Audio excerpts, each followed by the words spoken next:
Welcome back once again to the Imaginary Gallery. It is TJ, your host. We are still discussing recognizing covert abuse, and we are referencing Lundy Bancroft's book. Why does he do that? Inside the minds of angry and controlling men. We are on the mythology of abuse. We have reached myth number 7. The author tells us a few years back, the partner of one of his clients went through a situation where her 12-year-old son from another marriage disappeared for over 48 hours. For 2 days, Mary Beth's heart was beating faster and faster as she drove around town looking for her son. She made panicked phone calls to everybody she knew. She even took her son's photograph to the police department, newspapers, and to the radio station. She hardly slept. Meanwhile, his new husband she'd found, Ray, who was in one of the author's groups for abuse, was slowly building to a boil inside. Towards the end of the second day, he finally burst out yelling, "I'm so sick of being ignored by you! It's like I don't exist! Go blank yourself!" When people conclude that anger causes abuse, they are confusing cause and effect. Ray was not abusive because he was mad. He was angry because he's abusive. Abusive people carry attitudes that produce fury. A non-abusive person would not expect his wife to be taking emotional care of him during a crisis of this type. In fact, he'd be focused on what he could do for her and trying to find that child. It would be ridiculous to teach Ray to take a time out to punch pillows, take a brisk walk, or concentrate on deep breathing, because his thinking process will soon get him enraged again. In Chapter 3, you'll see how and why an abuser's attitudes keep him furious. When a new client says to the author, "I'm in your program because of my anger," the author responds, "No, you're not. You're here because of your abuse." Everybody gets angry. In fact, most people have at least occasional times when they are too angry, out of proportion to the actual event or beyond what's good for their health. Some give themselves ulcers. They give themselves heart attacks and hypertension. But they don't necessarily abuse their partners. In Chapter 3, we'll take a look at why these abusive people tend to be so anger-filled, and why at the same time their anger really is not the main problem. The abuser's explosive anger can divert your attention from all of the disrespect, irresponsibility, speaking over you, lying, and other abusive and controlling behaviors that he shows even at times when he isn't really upset. Is it anger that causes such a high number of abusers to cheat on their partners? Does an abuser's rage cause him or her to conceal for years the fact that a former girlfriend or boyfriend went into hiding to get away from him or her? Is it a form of explosiveness when your partner pressures you into getting rid of all of your friendships and spending less time with your family members? No. Perhaps his loudest, most obvious, or most intimidating forms of abuse come out when he is angry. But his deeper pattern is operating all the time. Myth number 8. He's crazy. He's got some kind of mental illness that he should be medicated for. I've heard this one many times. When a man's face contorts to bitterness and hatred, he looks like he's insane. When his mood changes from elated to assaultive, in the time it takes to turn around, his mental stability seems open to question. When he accuses his partner of plotting to hurt him, he seems like he's paranoid. It's no wonder that the partner of an abusive person would come to suspect that he is mentally ill. Yet the great majority of the clients of this author over the years have been psychologically normal. Their minds work logically. They understand cause and effect. They don't hallucinate. Their perceptions of most life circumstances are reasonably accurate.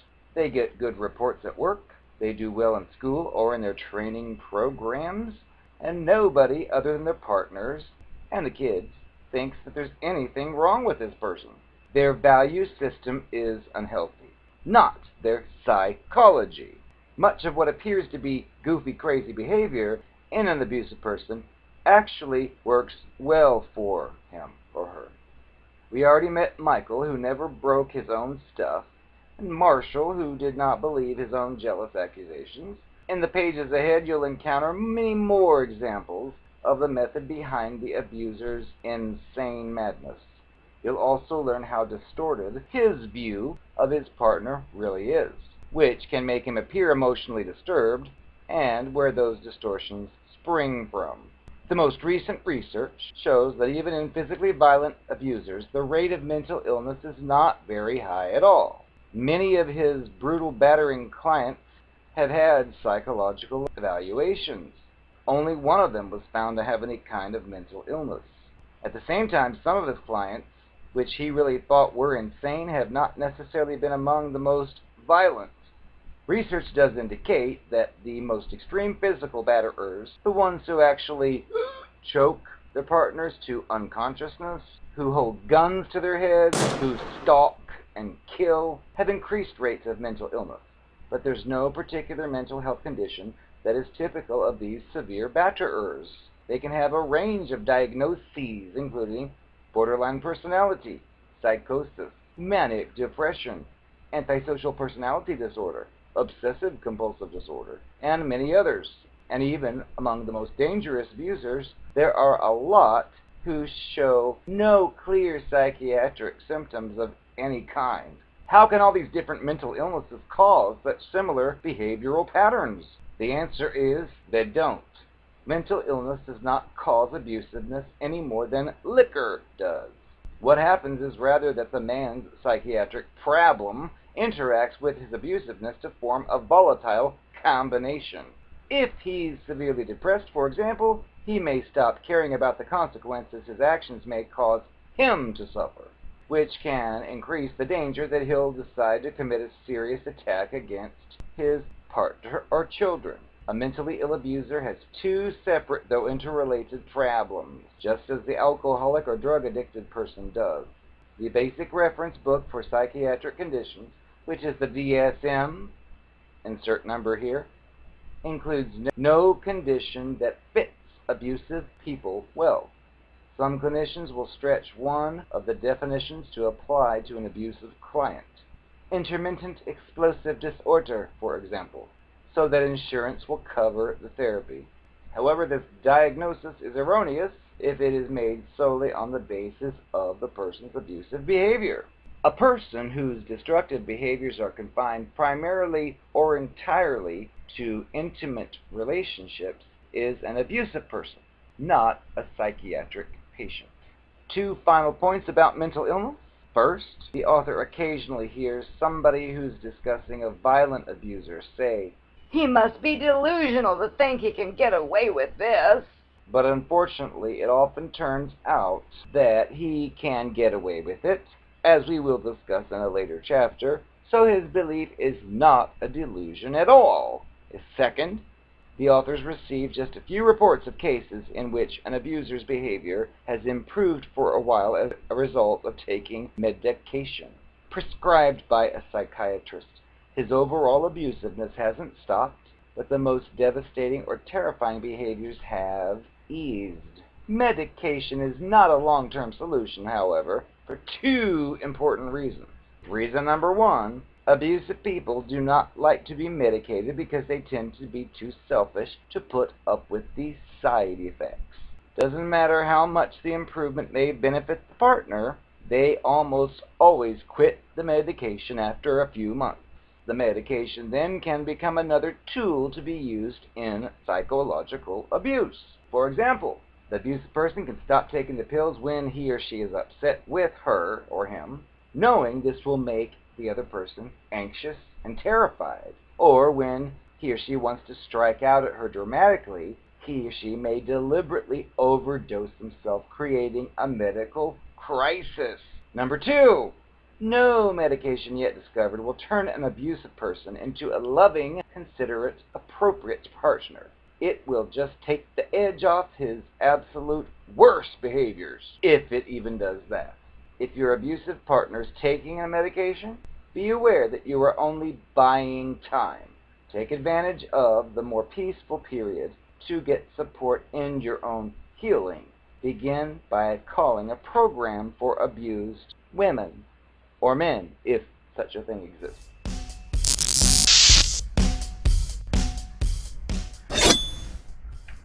I am the narcopath. Evidently, even though I've covered it before, I need to give you a refresher. Since I'm giving confessions, I might as well rehash what we've covered about morality. Morality to me is just a word I hear people say, and it's an excuse for them doing stupid things. For example, I knew a boy once who cheated with me on his wife. The wife was out of town. There was no way she'd ever know that this happened. And this fool told her that we had had sex and even told her who it was. I could have killed him. Well, that ruined it because I couldn't show my face. I used to dress up as the pizza girl delivery person. I used to show up as a Jehovah's Witness at the door just to see him, and now I couldn't do it. He blew it. So I don't understand you real people's morality. I'll try to break down a few details for you, though, as far as what mine is. Stay tuned.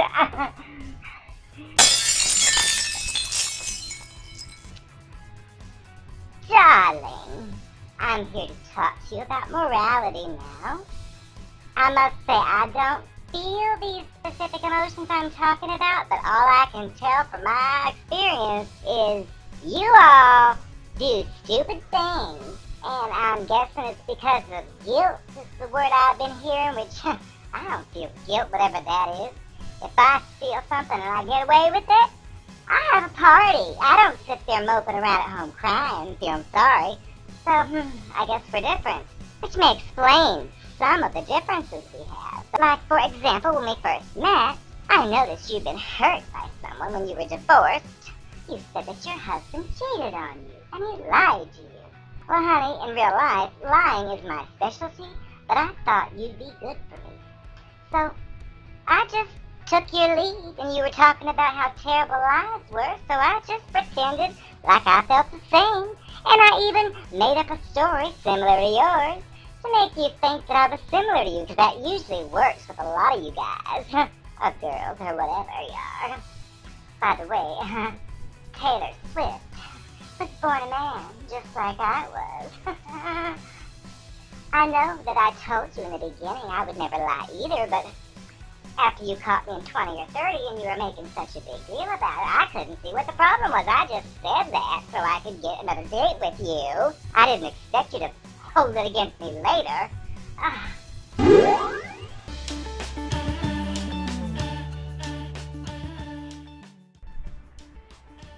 hi, I'm Sandy Hoaxtard from the TV5 News. I am organizing an event. There's a false flag coming up pretty soon. It's going to involve a single lone gunman. It's going to, of course, have an assault rifle, an AR-15 to be exact. There's going to be a lot of people who fake die. Well, I'm organizing a candlelight vigil for those victims. But I'm going to give advance notice because I'm just like that. I'm going to have the victim's name and the whole event documented before it even happens. If you want to join me, check out my web address on the screen. You can be a part of the event, and you can go on camera and tell them how you knew all of the fake victims and how they were so nice. See how it works? And then, of course, official sources will claim, oh, we don't know how that date came before the event. It must have been another page that someone reused, and they'll make up their same stupid crap, and I'll be laughing all the way to the bank. Contact me. We'll beat this thing together.